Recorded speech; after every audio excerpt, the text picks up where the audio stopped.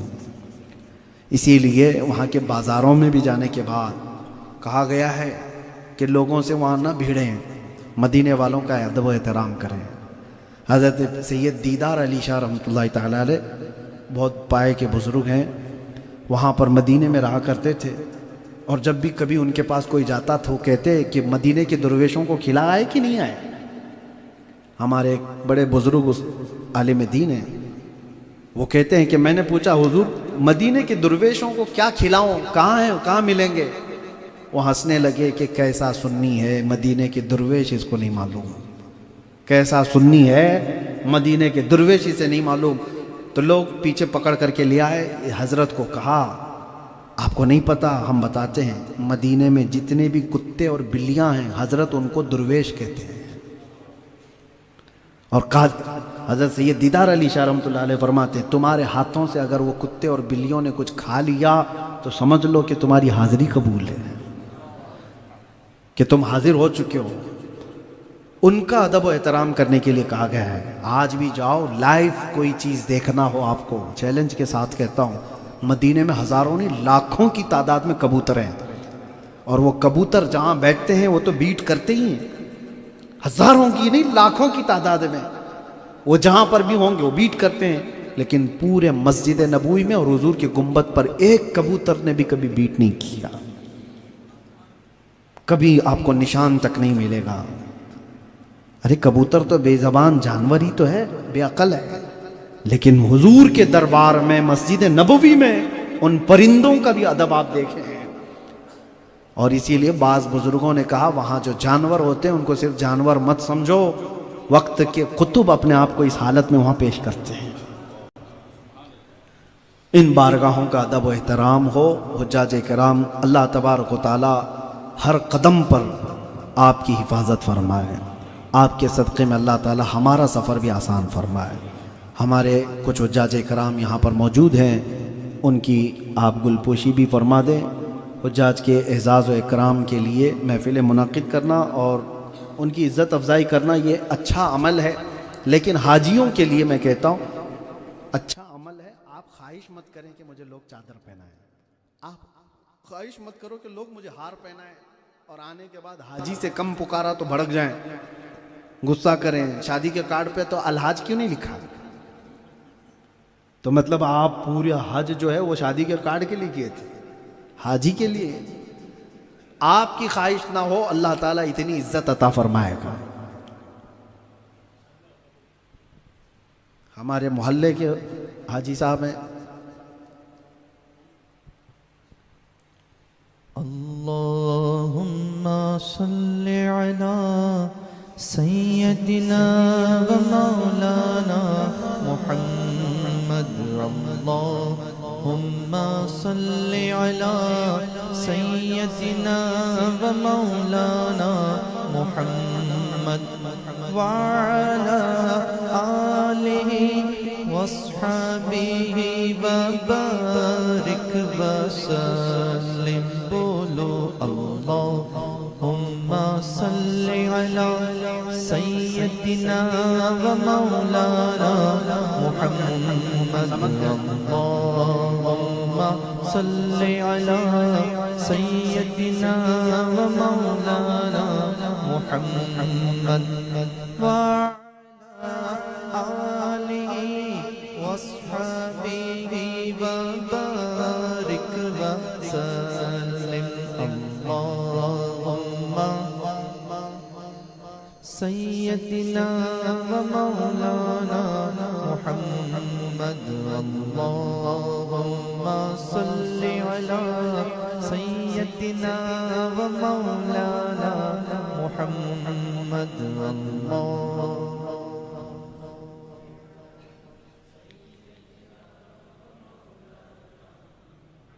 ماشاءاللہ۔ اس پہ کچھ ہی حجاج کرام ہیں، باقی اور بھی بہت سارے ہیں جو یہاں پر حاضر تو آئے نہیں، وہ بھی حج پہ جائیں۔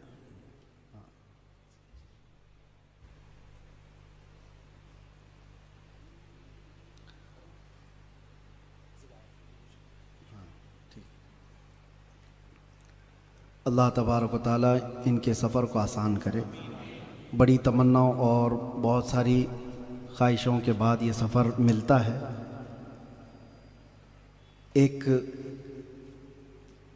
جو ریئل چیز ہوئی تھی ممبئی کی، ایک حاجی صاحب کا میں آپ کو بتاتا ہوں۔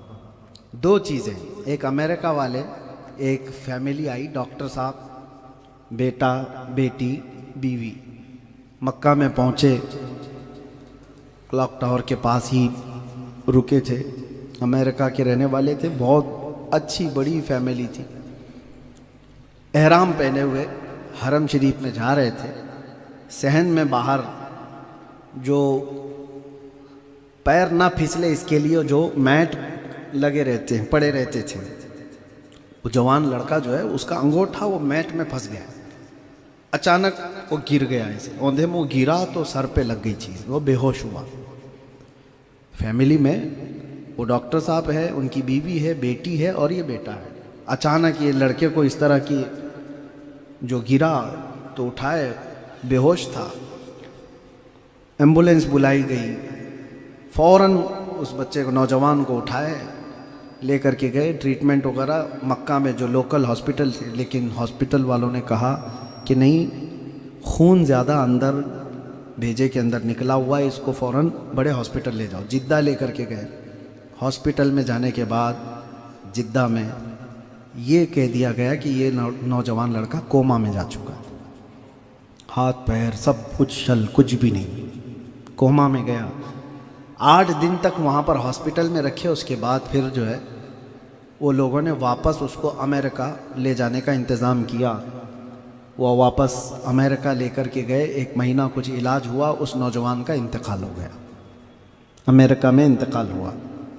تصویر کا ایک رخ آپ کو بتا رہا ہوں، کہاں سے آئے تھے، حرم کعبہ تک پہنچے بھی تھے، ہوٹل میں رکے بھی تھے، احرام پہن کر کے حرم میں اندر جا رہے تھے، دروازے میں داخل ہونے سے پہلے ہی گرا، پوری فیملی وہیں سے باہر سے ہی ہاسپٹل بھاگی، ہاسپٹل سے علاج کرتے کرتے امریکہ چلے گئے اور امریکہ میں جا کر کے انتقال بھی ہو گیا۔ دروازے تک پہنچ کر کے کعبے کا طواف نہیں، وہ رب کی مرضی ہے، جسے چاہے وہاں تک پہنچ کر کے بھی وہ اندر نہیں داخل ہو سکا تھا۔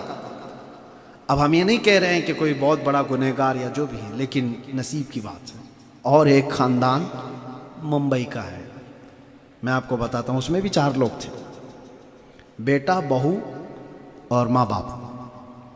یہ لوگ یہاں سے بیٹھے اور فلائٹ مدینے جا رہی تھی، ڈائریکٹ فلائٹ تھی۔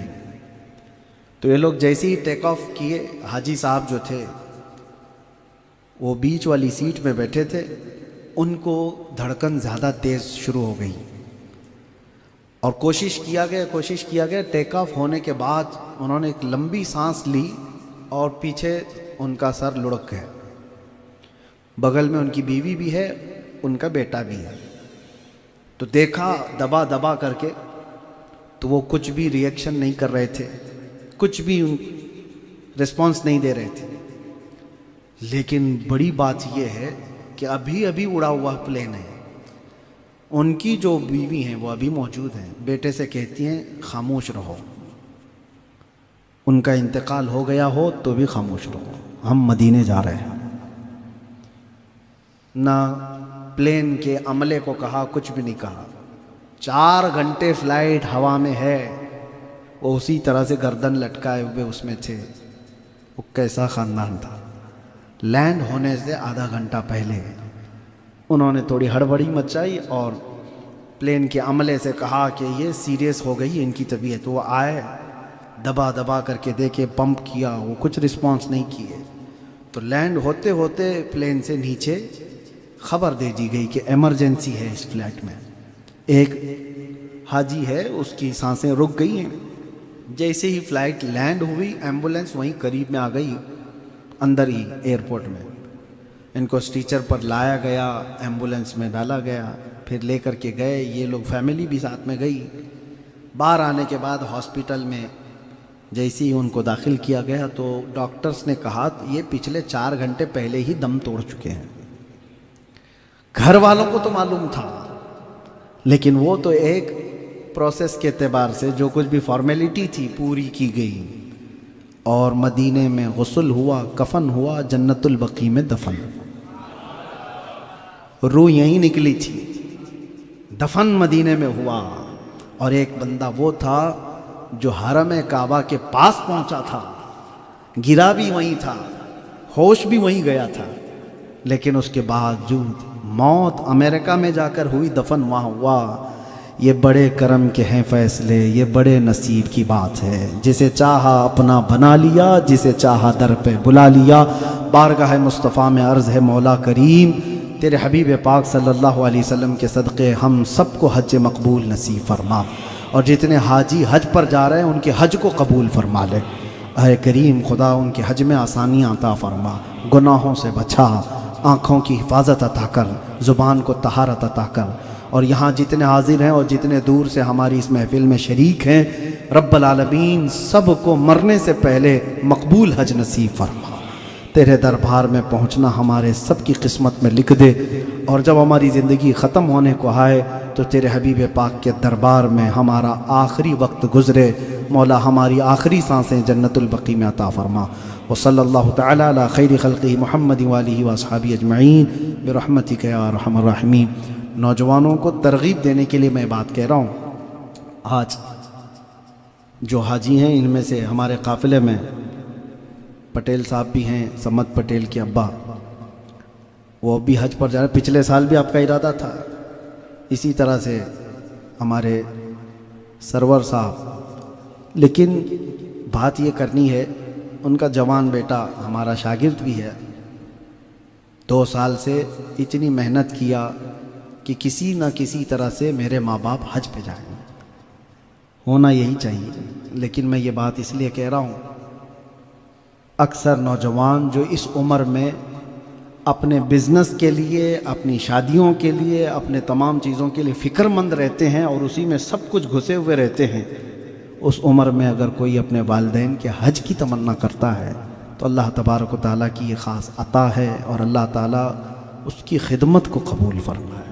اور میرے آقا صلی اللہ علیہ وسلم نے فرمایا، جس نے اپنی ماں کے ساتھ یا اپنے باپ کے ساتھ حج کیا یا ان کو کرایا، وہ ایسا ہی ہے جیسے اس نے میرے ساتھ حج کیا ہے۔